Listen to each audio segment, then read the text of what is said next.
E aí, pessoal? Hoje eu quero falar um pouquinho sobre a aceitação e a rejeição à exploração animal. Quero dizer, se temos tanta exploração animal, é porque a maior parte da humanidade é realmente conivente com essa exploração.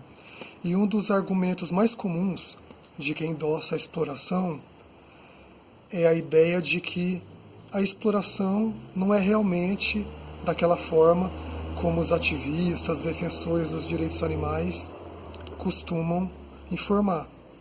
Então, nesse caso, parte-se da ideia de que o que nós falamos quando defendemos os animais é sensacionalismo.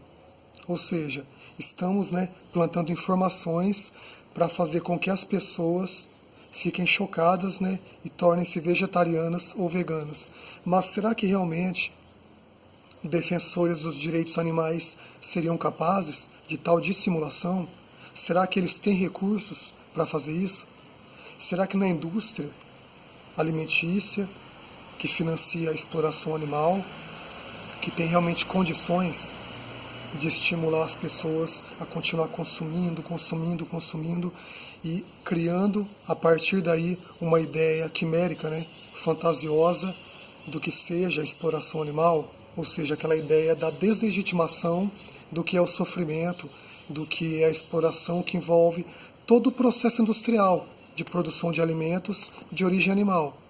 Eu acredito realmente que não há como ativistas dos direitos animais enganarem tantas pessoas para se tornarem vegetarianas ou veganas. É por isso que eu digo que não faz sentido quando alguém diz: esses vegetarianos, esses veganos são sensacionalistas.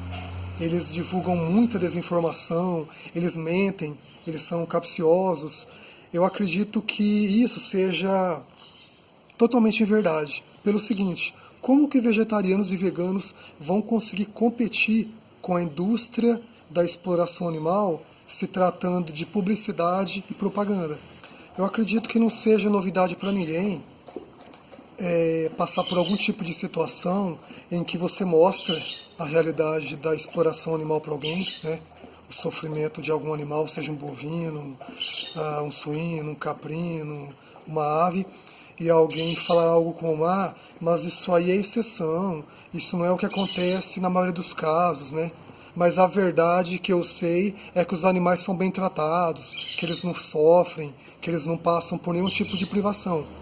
Tudo, com relação à publicidade e propaganda que envolve gêneros alimentícios de origem animal, nos leva a crer que realmente não há nenhum problema em consumir qualquer alimento que seja de origem animal.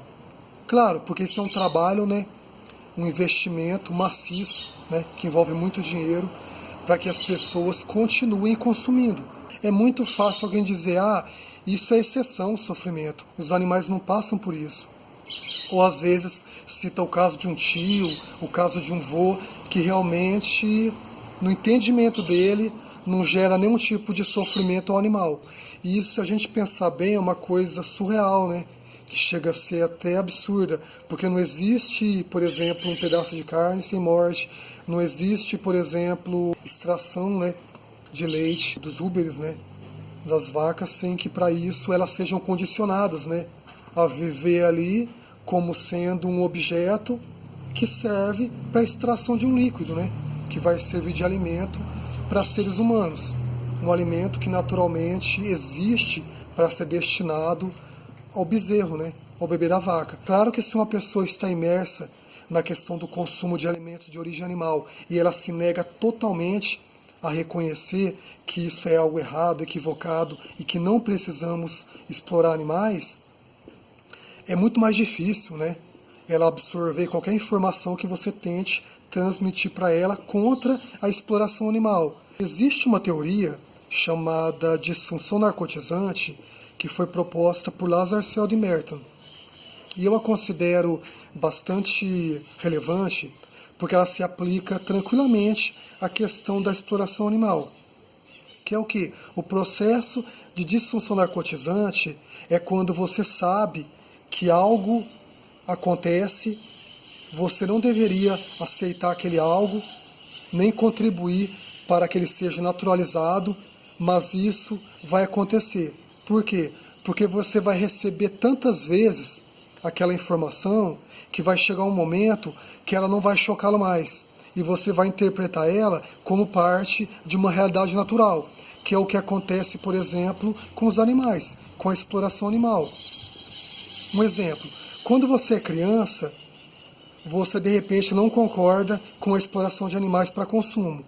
Só que seus pais falam tanto daquilo, da importância de você consumir, que você acaba ignorando o sofrimento do animal. E mesmo que depois você receba mais informações sobre essa exploração, nada garante que você vai se abster daquele consumo. Então você entra nesse processo de disfunção narcotizante, que acaba por ser não apenas a negação da realidade, mas propriamente a aceitação, levando em conta simplesmente a ideia de que não há nada que você possa fazer, então que aquilo é parte de uma realidade natural.